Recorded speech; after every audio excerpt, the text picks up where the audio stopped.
আমি মোহাম্মদ তাজুল ইসলাম।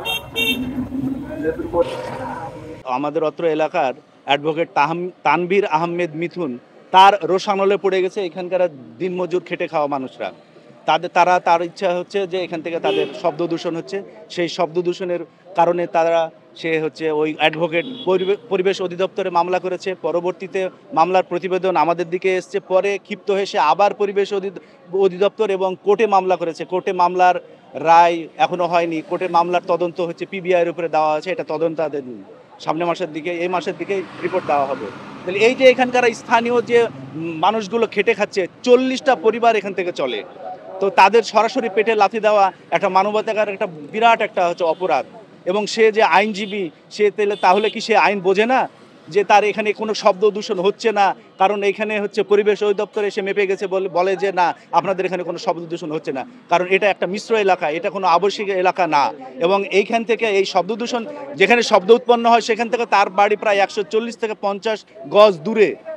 তাহলে সে এই ধরনের হচ্ছে হেনস্থা করছে, তার প্রতিহিংসার শিকার হচ্ছে এখানকার স্থানীয় সেই বেকার যুবকগণ।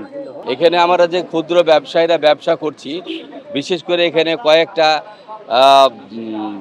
এই যে গ্রিলের দোকান আছে, তারপর ওয়ার্কশপের দোকান আছে, চায়ের দোকান আছে, এই সমস্ত ক্ষুদ্র ক্ষুদ্র ব্যবসায়ীরা এখানে ব্যবসা করে আসছে দীর্ঘদিন। বসুন্ধরা টিস্যু, অশুদ্ধতার বিরুদ্ধে এক বিন্দুও ছাড় নয়। এখানে কোনো ব্যক্তির কারো কোনো অসুবিধা হয় না এবং তারা সুন্দরভাবে ব্যবসা করে। এখানে কোনো মাদকের ব্যবসা নাই, এখানে কোনো ঝোড় ঝামেলার কোনো ব্যবসা নাই, নিজে নিজে ব্যবসা করে। প্রয়োজনে সকল ব্যবসায়ী একজোটে তারা সমাধান করে। এখানে যারা ব্যবসায়ী তারা সবাই ভাই ভাই হিসাবে চলে। আমরা ইদানিং দেখছি এক ব্যক্তি এখানে যে একজন অ্যাডভোকেট, সে অ্যাডভোকেটের পাওয়ার নিয়ে সে বারবার এই সমস্ত ব্যক্তিদের উপরে মামলা করছে। একটাই তার অভিযোগ, শব্দ দূষণ। উনি আমাদের বিরুদ্ধে বারবার এই সমস্ত ক্ষুদ্র ব্যবসায়ীদের বিরুদ্ধে বারবার মামলা করছে। আমরা বুঝি না তার কোনো হিংসাত্মক কোনো চিন্তা ভাবনা আছে কিনা, তাও আমরা জানি না। আপনারা পাশে দেখতে পাচ্ছেন কয়েকটা ক্ষুদ্র দোকান, সেখানে গ্রিল মিস্ত্রি, কাঠ মিস্ত্রি এবং রিক্সা মিস্ত্রি এবং চায়ের দোকান, বিভিন্ন কর্মস্থানে কিন্তু মানুষ করে খাচ্ছে। এখানে আশেপাশে বাড়িঘর আছে, তাদের কোনো ডিস্টার্ব নাই। উনি এখান থেকে না হলে 200-250 গজ দূরে বসবাস করেন, তার ডিস্টার্ব।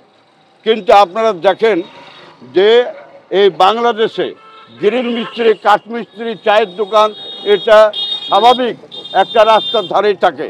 সারা বাংলাদেশে আমরা দেখে আসছি যে চায়ের দোকান, গ্রিল মিস্ত্রি, কাঠ মিস্ত্রি একটা সড়কের পাশেই কিন্তু এসব ব্যবসা বাণিজ্য চলে। কিন্তু সেই ক্ষেত্রে কোনো ব্যক্তির সমস্যা নাই, উনারই সমস্যা। বারে বার কিন্তু আইনগত দিক দিয়ে তাদেরকে হয়রানিমূলক ব্যবস্থা নিচ্ছে। ক্ষুদ্র ব্যবসায়ীদেরকে উঠিয়ে দিতে চাই আমরা সকলে মিলে।